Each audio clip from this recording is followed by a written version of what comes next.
In 2002, one online post set off a debate that split the Kawasaki community. Was the legendary GPZ engine really 1,010 cubic centimeters or 1,100 cubic centimeters?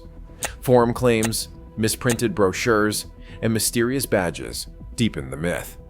Decades later, owners still aren't sure what powers their bikes. Is it all a numbers game, or something bigger at stake? The search for hard proof starts here. One late night in 2002, a single post on GPZ's forum.com sent ripples through the Kawasaki world.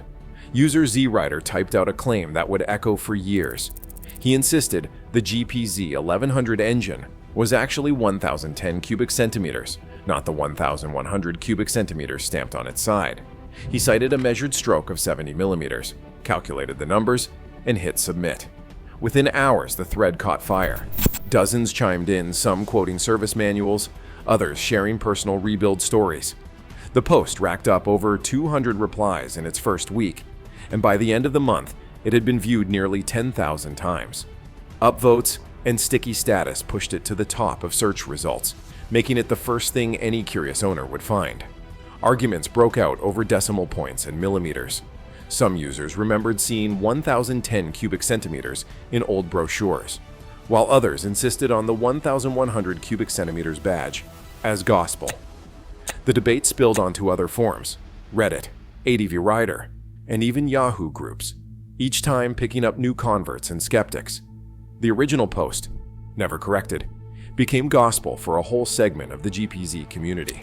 By 2004, the myth had spread so far that even seasoned mechanics started second-guessing their own measurements. Forum polls showed nearly half of respondents believed in the 1,010 cubic centimeters figure. Without a single scanned document or teardown photo, a rumor had become accepted fact. In the digital age, one unchecked claim can rewrite the story of an entire machine. A closer look at the paper trail reveals just how easily confusion can take root. In 1983, Kawasaki's U.S. sales brochure described the GPZ 1100 as having over 1,000 cubic centimeters, but it never pinned down an exact figure. Meanwhile, the Japanese language version included a misprint that listed 1,010 cubic centimeters, the result of a translation error that swapped the correct 74mm stroke for a 70mm stroke. Printed owner manuals for some European models repeated the typo, listing 1,010 cubic centimeters in the technical data tables, an error traced back to a miscalculated conversion from inches to millimeters.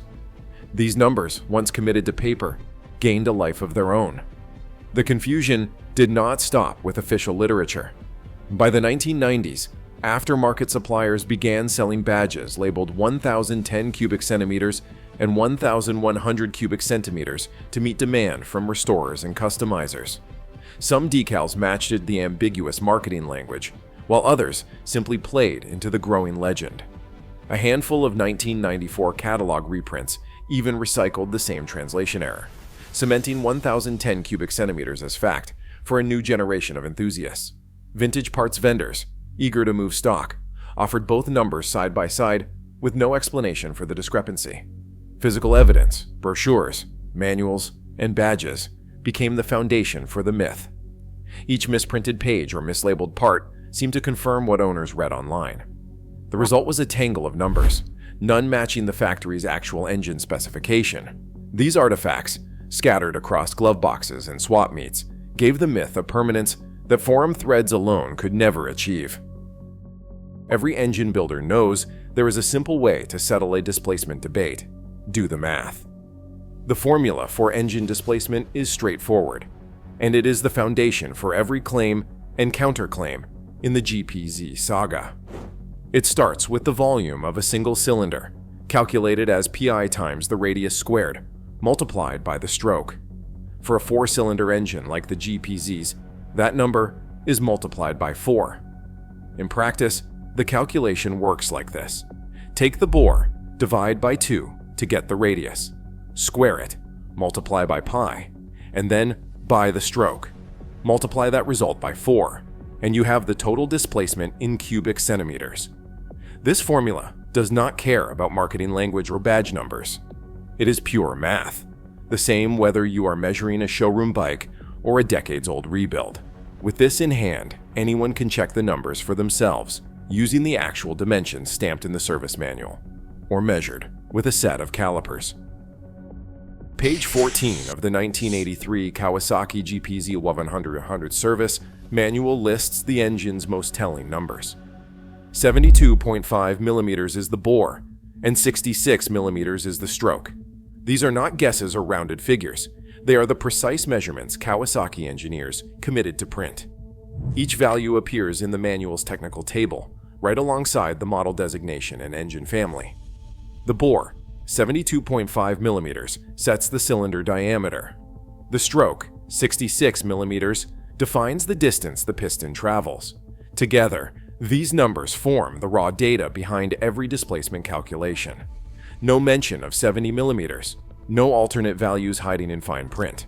The document's margin holds a revision code and copyright date, confirming its authenticity as a factory-issued reference. For anyone willing to check the math, these specs are the foundation. The manual does not argue, speculate, or round up for marketing.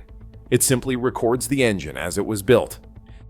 Calculating the true displacement of the GPZ 1100 engine begins with the numbers Kawasaki engineers published: a bore of 72.5 millimeters and a stroke of 66 millimeters. Plugging these into the standard formula, pi times the radius squared, multiplied by the stroke, then multiplied by 4 cylinders, yields a clear result.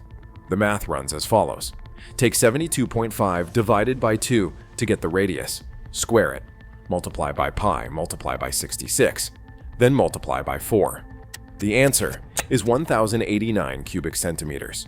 This figure matches the official engine specification found in the 1983 service manual, dispelling the confusion sown by earlier misprints and forum debates. The true result leaves no doubt. A recent email from the Kawasaki archives confirms this number. The archivist states that all GPZ 1100 models produced for global markets use a 72.5 millimeter bore and a 66 millimeter stroke with a calculated displacement of 1,089 cubic centimeters. No official variant was ever produced at 1,010 cubic centimeters. The supposed 1,010 cubic centimeter figure traces back to a data entry mistake, where the stroke was mistakenly recorded as 62 or 64 millimeters instead of 66. When that error is run through the same formula, the result lands near 1,010 cubic centimeters, but it does not match any factory engine. On the bench, the numbers leave no room for speculation. Technicians use a dial bore gauge to measure each cylinder with precision to a hundredth of a millimeter. Across multiple GPZ 1100 engines, readings cluster tightly around the factory specification. Bore measurements consistently fall between 68.7, 8 and 68.83 millimeters, with stroke holding steady at just over 72 millimeters. Each teardown, whether from a high-mileage survivor or a low-use collector bike, produces results within a narrow margin of error. No outlier ever lands near the 1,010 cubic centimeters myth.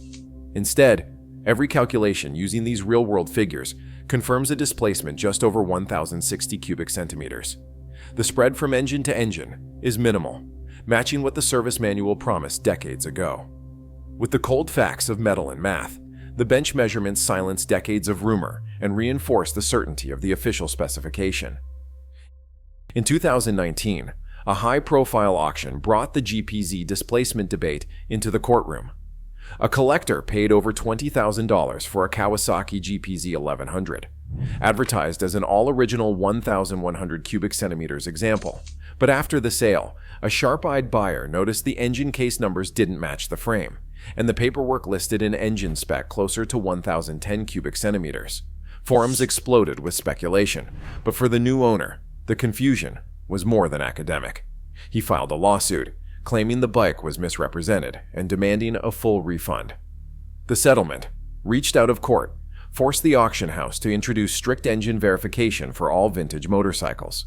For sellers and buyers alike, the fallout was a warning. Uncertainty over a few digits could turn a prize machine into a legal headache. The cost of misinformation became very real, and the myth's shadow stretched beyond message boards into the world of serious money. Online myths can outlast even factory records. In an era where misinformation spreads faster than facts, The GPZ debate shows how legends persist beyond the medal. For every rider, the real story is in the ride, not the badge. Drop your thoughts on this saga in the comments below.